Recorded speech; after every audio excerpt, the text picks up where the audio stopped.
¿sí? Hoy vamos a hablar un poco de las leyes de la alimentación, que ya las han visto, que Rigali me había comentado, la ley de la cantidad, de la calidad, armonía y adecuación. Vamos a ver algunos aspectos de cada una de ellas. Para comenzar, vamos a hablar sobre la alimentación, el acto de comer. Es tan complejo el acto de comer y que incluye varios componentes, entre ellos la parte nutricional, ¿sí? Eso es quizás lo más nombrado o lo que más estudian ustedes, pero también influye la parte del placer, comemos por placer, porque nos gusta, ¿sí? La parte social y socioeconómica es muy importante, la parte social, digamos que en cada evento que ustedes se juntan, ¿sí? Está la comida presente. Así que fíjense lo importante que es la excusa de nuestros encuentros, la comida. Y que muchas veces esa comida es diferente, depende de ese evento. ¿Sí? En Navidad comemos diferente de todos los días. Y también el aspecto psicológico, ¿sí? Nuestras emociones hacen que nuestra alimentación también cambie. Si yo me siento triste, no es lo mismo que si yo estoy alegre, ¿sí? O si estoy eufórica, por ejemplo. Eso también va a interferir en nuestra elección de los alimentos, en nuestra manera de comer. ¿Sí? Así que fíjense que la alimentación, este acto de comer, es complejo y engloba muchos aspectos y que tienen que ver con aspectos de toda nuestra vida, ¿sí? No solo el alimento que me va a nutrir, sino también que me va a dar placer, ¿sí? Que lo voy a compartir con alguien y que me va a hacer sentir bien ese compartir y ese disfrutar de ese alimento. Vamos a hablar primero de la ley de la cantidad. La ley de la cantidad hace referencia a ese balance que debe haber entre el ingreso, que el ingreso es lo que yo como, y el egreso, que es lo que yo gasto energéticamente. El ingreso está representado por el valor calórico total, es decir, las calorías que yo ingiero a partir de mis alimentos, pero que también no solo importa ese valor calórico total, sino que también después vamos a ver que la calidad del alimento también importa. ¿Sí? Y el egreso está dado por lo que llamamos el GET, el gasto energético total. El gasto energético total está representado por varios factores. Uno de ellos es el metabolismo basal, es decir, es lo que yo gasto de energía para vivir, por el simple hecho de respirar y de mantener mi cuerpo funcionando, y que representa aproximadamente un 60% de ese gasto energético total.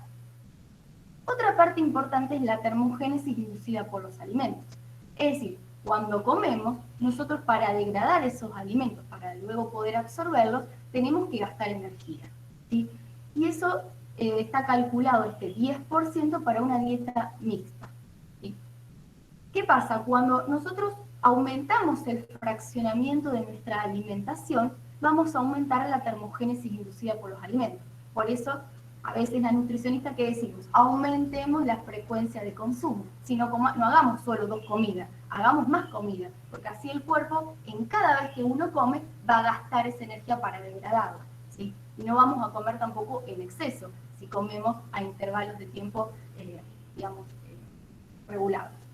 Y otra parte, y que es la más variable de las personas, es la actividad física, que representa de un 25 a un 75% del GET, ¿sí? Esto que siempre hablamos de estimular, que hoy nuestra vida es muy sedentaria, imagínense con la pandemia, la gran problemática de esto, porque la mayoría del tiempo y por tantos meses estamos sentados, ¿sí? Por ahí quizás vamos un poco al gimnasio, pero no es lo mismo que nuestra vida que teníamos antes, que todo el tiempo nos trasladábamos. Ahora los traslados se perdieron, ¿sí? O se redujeron mucho. Así que eso, fíjense que hoy, con la pandemia, es un aspecto muy importante y que se redujo, ¿sí? Por el simple hecho de esta cuarentena. Y la parte del valor calórico total, que está dada, como dije anteriormente, por el ingreso de la energía química. ¿A través de qué? De los alimentos. Los alimentos que nos aportan energía y nos aportan nutrientes. Bien. El metabolismo basal, por ejemplo, también se ve influenciado por otros factores, por ejemplo, la superficie corporal. Si yo soy más grande, mayor va a ser ese metabolismo basal. Si yo, por ejemplo, tengo mayor masa magra, que es metabólicamente más activa que la masa grasa, también sí voy a tener un gasto que corresponda al metabolismo basal que sea mayor. ¿Sí? La edad también. Así que fíjense que ese metabolismo basal también se ve influenciado por distintos factores. Bien. ¿Se va entendiendo hasta acá? Sí, perfecto. Sí. Perfecto. Sí, sí. Entonces ahora vamos a ver la parte de cómo calcular este valor calórico total y de cómo calcular este gasto energético total. Vamos a ver qué nos dice cada uno de ellos. Una cosa importante, ¿sí? Cuando llega nuestro paciente a la consulta, uno tiene que evaluar la alimentación de ese paciente. Yo tengo que saber cómo come. Para saber cómo come y poder evaluar esa alimentación, voy a hacer una encuesta alimentaria. Ustedes van a ver que hay diferentes formas de hacer esta encuesta alimentaria, un cuestionario de frecuencia de consumo, un recordatorio de 24 horas, de la pesada de los alimentos, hay varios, ¿sí? Lo importante de esto es que nosotros vamos a recabar información de lo que come esa persona. ¿Y qué tenemos que preguntarle a esa persona? ¿Qué tipo de alimento come? ¿Sí? La descripción, no solo leche, sino si es leche descremada, si es entera, ¿sí? La cantidad de lo que come, ¿sí? En qué más o menos, para esto hay que tener un poco de entrenamiento, porque la persona no nos va a decir, yo me como 100 gramos de carne, me va a decir, y yo me como 2 trozos y te lo señala con la mano. Entonces ahí el nutricionista tiene que estar entrenado para poder saber cuánta cantidad más o menos equivale eso que el paciente nos está diciendo. ¿Sí? Para eso hay tablas de equivalencia. ¿Sí? Uno dice un plato playo equivale a tantos gramos. ¿Sí? Así es como se aprende eso. Y la frecuencia, lo consumo todos los días, lo consumo a veces, varias veces al día. A partir de estos datos, ¿sí? De lo que come ese paciente, voy a calcular los macro y micronutrientes. Los macronutrientes voy a calcular hidratos de carbono, proteína y grasas, y de micronutrientes todos aquellos que yo, digamos, todos los que vieron, vitaminas y minerales. ¿Sí? ¿Qué voy a necesitar para poder hacer este cálculo de macro y micronutrientes? Voy a necesitar los datos de nuestra encuesta alimentaria, la tabla de composición química de los alimentos, que más adelante les voy a mostrar varias. Lo importante de la tabla de composición química de los alimentos es que si yo estoy atendiendo a un paciente que es de Argentina, voy a calcular ¿sí? Esos macro y micronutrientes con una tabla de composición química de Argentina, no de otro país, ¿sí? Porque los alimentos son diferentes de un país a otro y las mediciones también, digamos, los valores de nutrientes. Así que es importante coordinar eso. Después voy a tener que tener una tabla que me diga los valores recomendados de los nutrientes, ¿sí? Las tablas donde me dice, bueno, una persona de 19 a 50 años debe consumir 1000 miligramos de calcio, ¿sí? O 2000 miligramos de sodio al día, ¿sí? Esos son los valores de referencias de los micronutrientes que tenemos que tener para poder comparar lo que nosotros calculamos con la persona con el teórico, ¿sí? Con ese valor de referencia. Y así podemos calcular el porcentaje de adecuación para cada nutriente. Es decir, yo tengo que 2000 miligramos de sodio es el 100% que la persona debe cubrir. Con lo que yo obtuve de mi encuesta alimentaria, sumando todas las cantidades de sodio de cada uno de los alimentos que comió, ¿cuánto porcentaje representa? ¿50, 60, 100? ¿Sí? Si es menor de 100, quiere decir que hay un déficit. ¿Sí? Supuesto que va a haber un más menos, un 60%, quizás está bien, pero ya si es menos, ¿sí? Empieza a dificultarse o ver que hay una carencia alimentaria o un exceso de algún micronutriente. Bien. Entonces, esto es lo que nosotros lo primero que hacemos para poder ver, bueno, ¿cómo come mi paciente? ¿Sí? Eso, primero evalúo cómo come ese paciente. Estas son las tablas que se las escribí de las ingestas de referencia de Food and Nutrition Board. Esta es correspondiente a elementos, a los minerales, y esta es la de las vitaminas, ¿sí? Fíjense que acá tienen dividido por la edad, ¿sí? Y los valores de las vitaminas, en este caso, y en la otra tabla de los minerales. Ahora vamos a ver, si nosotros lo que ingresamos es igual a lo que egresamos, ¿sí? Si nuestro valor calórico total es igual a nuestro gasto energético total, estamos en un balance energético. Pero ahora, ¿qué pasa? Si yo estoy gastando más de lo que consumo, estoy en un desbalance energético, en este caso negativo, ¿sí? Y nos va a llevar a un estado de desnutrición. Y por el contrario, si yo ingreso más de lo que gasto, voy a estar en un balance energético positivo, por ejemplo, frente a la patología de la obesidad. ¿Qué pasa? Hay veces que necesitamos por momentos en la vida que nuestro balance energético sea positivo. Por ejemplo, en un individuo que está creciendo, en un embarazo. ¿Bien? Ahora esto se los calculé porque cuando hay un desbalance, cuando hay una desregulación en este balance energético que no es igual entre lo que ingreso y lo que gasto, ¿cómo calculo el peso teórico de un individuo? ¿Sí? Y que no es lo mismo que peso ideal, porque el peso ideal de un individuo es el peso que es saludable, ¿sí? Que la persona se siente bien y que lo pueda sostener en el tiempo. Esas tres condiciones tiene que cumplir un peso ideal, ¿sí? Fíjense que no es lo mismo que el peso teórico. Así que es muy importante poder también ver eso. No es solo lo que tenemos en la cabeza y lo que tenemos en las tablas, es lo que nuestro paciente puede alcanzar también, ¿sí? Eso no se olvide. El peso teórico, una de las fórmulas, ¿sí?, para calcularlos es el IMC saludable, más o menos 22, 23, ¿sí? El IMC saludable va de 18,5 a 24,9. Por debajo hablamos de desnutrición. Por encima vamos a hablar de sobrepeso y obesidad. Entonces vamos a elegir un promedio del IMC saludable por la talla al cuadrado de la persona. Por ejemplo, yo siempre lo que me hago cuando tengo un paciente, calculo los rangos, calculo de 18,5 y 24,9. Así tengo el rango de peso saludable de la persona, ¿sí? Y después lo adecuo a cada paciente. Entonces tengo 18,5, que es el valor menor del IMC, por la talla al cuadrado. Por ejemplo, esta persona 1,65. Bueno, el peso menor que podría tener es 50 kilos, pero el máximo es 68. Fíjense que hay diferencia, ¿sí? Bien, esta es una de las maneras para calcular. A veces yo había escuchado que ustedes tienen tablas, ¿sí? Lo que pasa es que esas tablas están hechas con una población que es estadounidense, así que no sería representativo de nuestra población, ¿sí? La forma en la cual yo lo calculo y que es práctico es esta. Bien, ahora vamos a hablar, ya hablamos un poco del valor calórico total, que está representado por esa ingesta alimentaria, y lo primero que hacemos es evaluar lo que come el paciente, ¿sí? Para después decir, bueno, podrías mejorar esto. ¿Sí? Ahora vamos a ver el gasto energético total. El gasto energético total lo pueden calcular por un montón de fórmulas. Esta es la de Harris Benedict, la de Mifflin, la de la FDA, hay un montón de, digamos, de fórmulas, pero la que yo uso y que por ahí es práctica es el método abreviado para personas de estatura y pesos normales.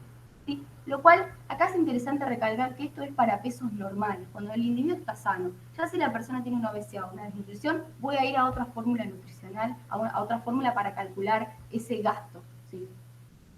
Esta fórmula, ¿sí?, se discrimina entre hombres y mujeres, como todas las fórmulas. Siempre van a tener una fórmula para hombres y una para mujeres.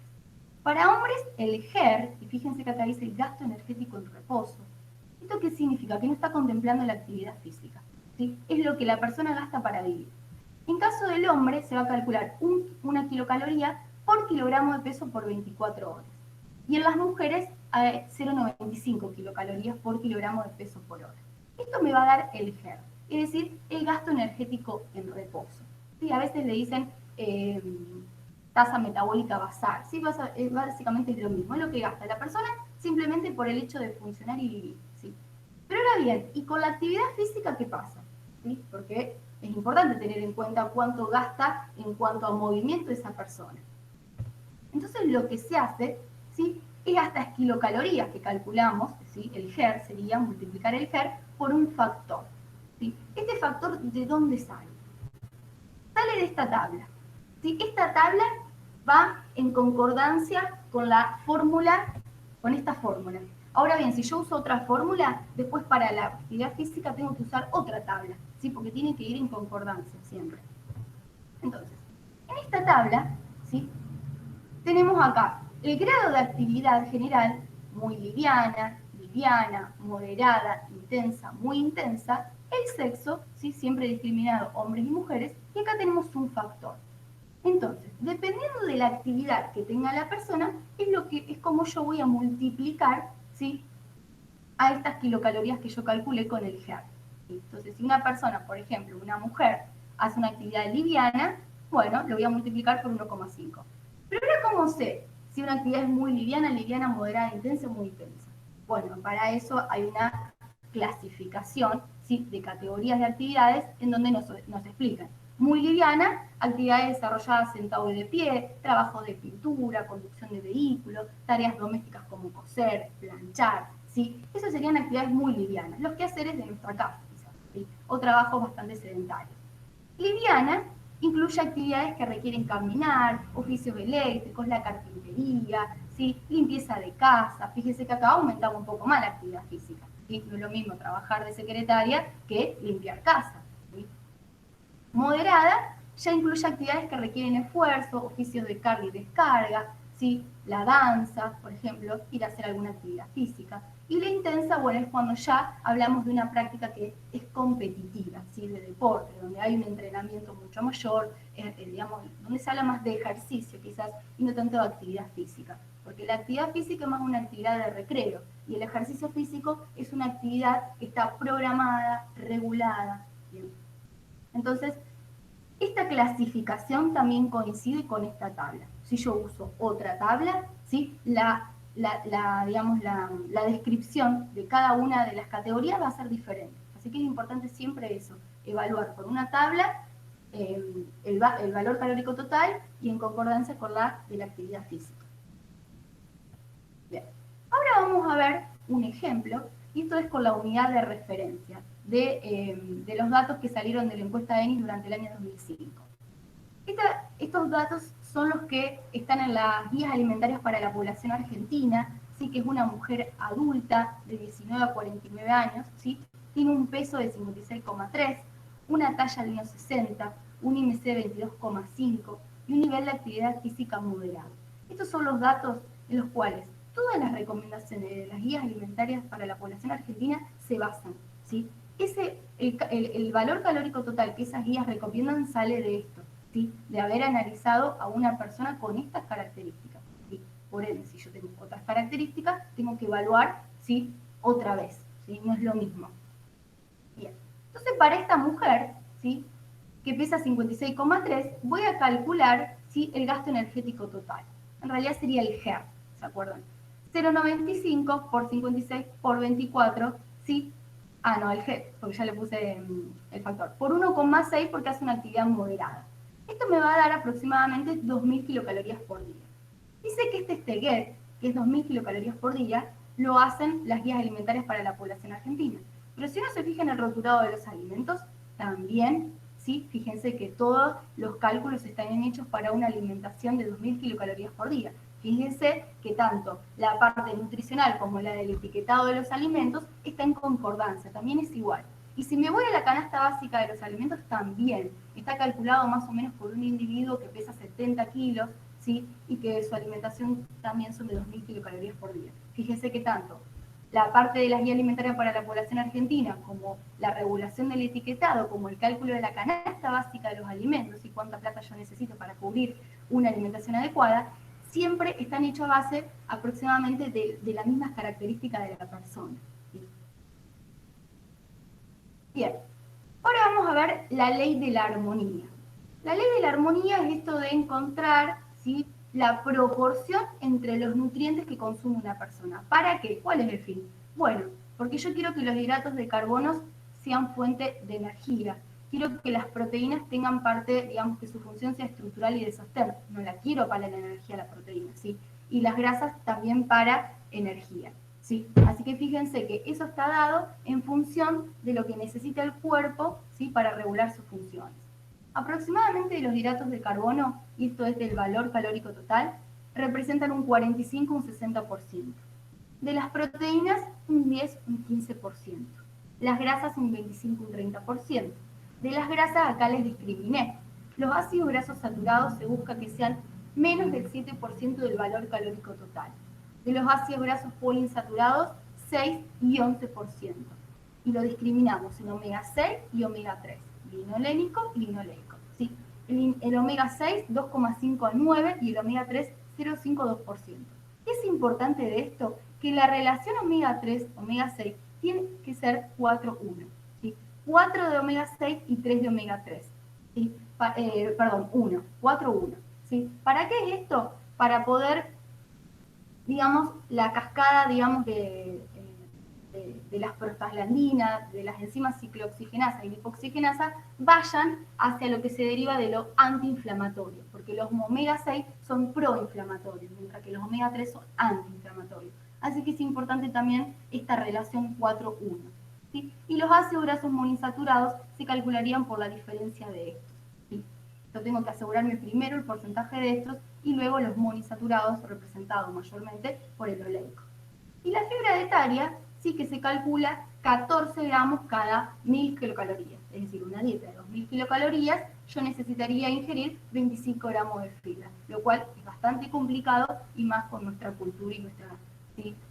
Y como la forma que comemos. Por supuesto que hoy hay bastante movida en cuanto a esto de plant-based, ¿se han escuchado? Plant-based son dietas basadas en plantas, ¿sí? Fíjense que la alimentación siempre es la misma, es la alimentación adecuada, pero van cambiando esos nombres de plant-based. ¿De dónde sale eso? Bueno, porque la población consume poca verdura, pero si nuestra población sería...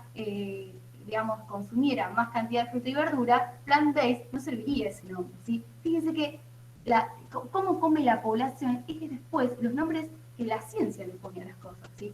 Es interesante eso, porque la alimentación adecuada es siempre la misma, ¿sí? Mantener esta armonía de estos macronutrientes. Ahora vamos a ver un poco más la calidad, ¿sí? Pero es siempre la misma, pero vamos jugando con esos nombres dependiendo de cómo come la población, ¿sí? De los hábitos que tenga la población. Para nosotros, de alguna manera, poder instruir, poder educar y poder revertir y cambiar, ¿sí? Esa forma de alimentar que quizás no es tan adecuada en nuestra población. Bien, entonces lo siguiente, una vez que calculamos el valor calórico total de la persona, ¿sí? Y esto es lo que debería consumir, no es lo que yo hoy calculé. ¿Sí? Lo que hoy yo calculé al principio es lo que la persona come, ¿sí? La cantidad de energía que habitualmente está comiendo. Pero ahora estoy calculando lo que necesita esa persona, lo que debería, ¿sí? Entonces el valor calórico total me da que 2000 kilocalorías por día. Ahora, ¿qué hago? En nutrición se llama fórmula calórico-plástica. Es discriminar los porcentajes, ¿sí? En función de los hidratos de carbono, proteína y grasas. Entonces tengo el macronutriente, ¿sí? Por ejemplo, los hidratos de carbono 44,7, las proteínas 15,7 y 26,1 de las grasas. Esta fórmula calórico-plástica es la que van a observar en las guías alimentarias para la población argentina, ¿sí? Luego calculo los gramos, ¿sí? Y las kilocalorías, que me representa ese macronutriente. Fíjense que acá, cuando las guías alimentarias para la población argentina lo hicieron, quedó 270 kilocalorías para alimentos de consumo opcional. ¿Sí? Acá incluimos los snacks, un poco los dulces, ¿sí? Nos escapamos un poco de esos alimentos un poco que a la población le gusta, ¿sí? Y para instruir, ¿sí? Generalmente cuando uno lo hace con sus pacientes directamente calcula esto, ¿sí? El hidrato de carbono, proteína y grasas. Pero esto es una manera que encontró las GAPA para poder incluir esos alimentos que a la población le gusta, pero de una manera un poco más saludable. Bien, ahora vamos por la ley de la calidad. Ya sabemos que esta persona necesita consumir 2000 kilocalorías por día. Pero ¿ahora qué tiene que consumir esa persona para cubrir ese valor calórico total?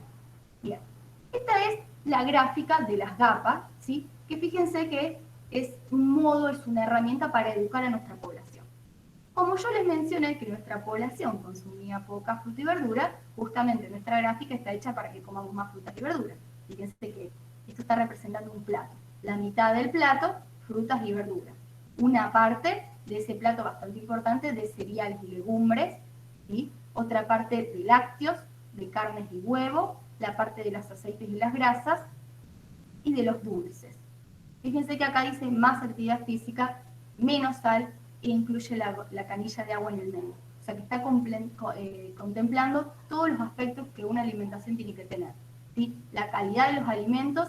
Y fíjense que está hecho también en cuanto a la cantidad que debo consumir. Miren, si yo veo gráficamente, si veo el gráfico, veo que tengo que consumir más fruta y verdura que todo el resto. Bueno, eso también está hecho a propósito. Están la calidad de los alimentos, la cantidad, incluyendo la actividad física y menos sodio, y el agua. Así que toda esta gráfica contempla todos los aspectos que hay que tener en cuenta en un plan alimentario. Bien. El primer grupo de los alimentos, para poder asegurar esto de la ley de la calidad, el primer grupo está representado por los cereales y legumbres. ¿Qué son los cereales? Arroz, fideos, avena, cebada, quinoa, amaranto. ¿Sí? Esos son los cereales. ¿Qué son las legumbres? Lentejas, porotos, garbanzos, soja, arvejas. Bien. Y también acá les incluí las hortalizas C, porque las hortalizas C tienen una composición química similar a las cereales y legumbres. Así que hoy se incluyeron en este grupo, ¿sí? De cereales y legumbres, que ahora se llama feculentos, ¿sí? Alimentos feculentos.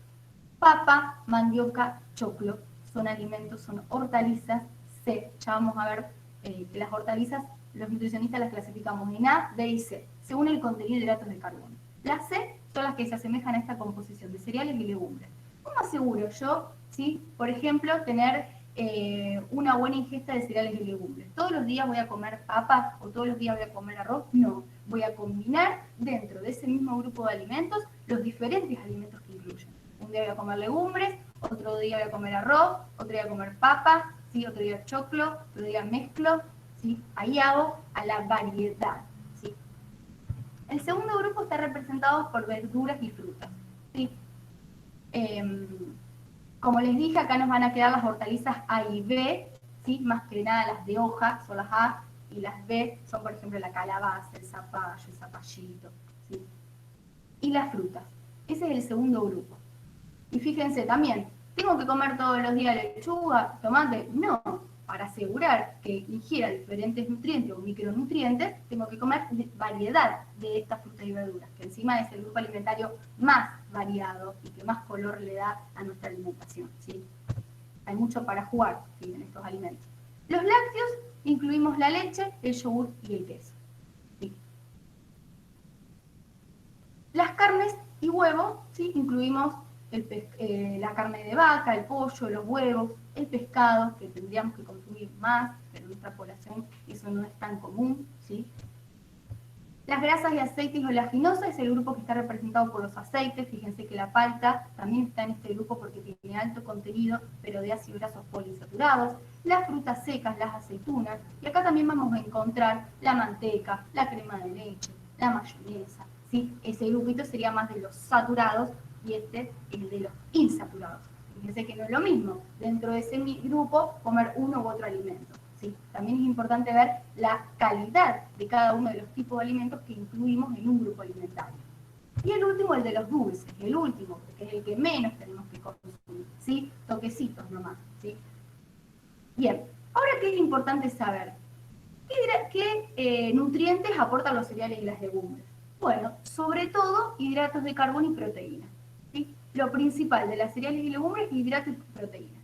Y de las verduras, y micronutrientes. Se llaman alimentos protectores, porque sí, de hidratos de carbono tienen poco, de proteína casi nada, de grasa menos, y que vamos a encontrar micronutrientes. Ahí vamos a encontrar los polifenoles, que hoy están muy de moda, que justamente hoy la industria alimentaria lo que hace es busca aislar polifenoles o compuestos bioactivos para incorporarlos en otros alimentos.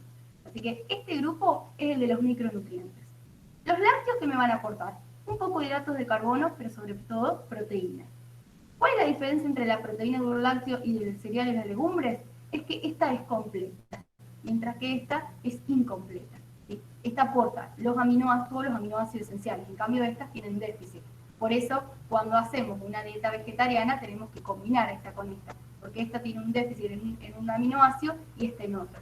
Lo combinamos, ¿sí? Y ahí hacemos una proteína completa. Las carnes y huevos también son proteínas de alto valor biológico. Las grasas y aceites me aportan lípidos, ¿sí? Básicamente lípidos. Hay que ver la calidad, si son saturados, si son monoinsaturados, poliinsaturados, saturados, trans. Hoy somos un país libre de grasas trans a partir de la ley del 2014 que prohibió en los alimentos incorporar grasas trans. Quedan algunos alimentos, por ejemplo, las Fonsatur tienen. Pero ¿qué pasó? La industria le sacaron las grasas trans y ahora que le incorporaron aceites hidrogenados, ¿sí? Que terminan siendo de igual manera no tan saludables. ¿Sí? Y los dulces, incluimos acá todas las golosinas, los helados, las tortas, ¿sí? Todo eso para los cumpleaños. ¿Sí? Bien, entonces, ¿cómo aseguro la calidad? Incluyendo alimentos de todos los grupos alimentarios e inclusive diferentes alimentos de cada grupo alimentario. Así me aseguro la calidad. Mira bien, un poco esta foto es cuando voy al supermercado, ¿qué encuentro? ¿Encuentro alimentos? Y bueno, diríamos que no, o al menos en mi opinión. Encontramos productos industriales, ¿sí? Es decir, un alimento o una preparación va a tener 3 o 4 ingredientes, no muchos más. ¿Sí? El resto, que tienen todos esos etiquetados que ustedes ven cuando ven ingredientes, es para que esté ahí en la góndola. ¿Sí? Para que esté en la góndola tiene que tener un montón de aditivos, o digamos, no un montón, pero tiene que tener aditivos para aumentar la vida útil del producto. ¿Quiere decir que sea malo o bueno consumirlo? No. Bueno, pero hay que saber, ¿sí?, qué tiene eso. ¿Bien? Y que nuestra alimentación no se base todo en esto, en estos plásticos. ¿Sí? Que vayamos a la verdulería, que vayamos a la carnicería, que nos movamos para hacer los mandados también. ¿Sí? Entonces, un poco acá lo importante de cuando uno va al supermercado de los productos alimenticios es poder saber leer los rótulos alimentarios. ¿Sí? ¿Qué tiene ese producto? Bien.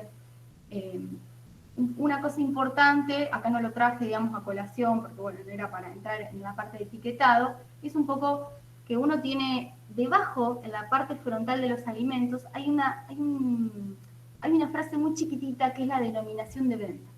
Entonces ahí, por ejemplo, te dice queso a base de, bebida a base de, jugo de fruta.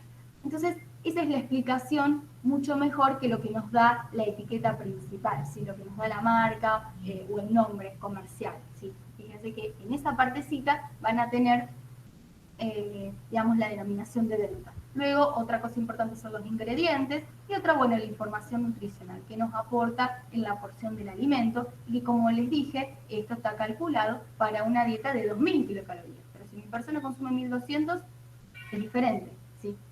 Bien.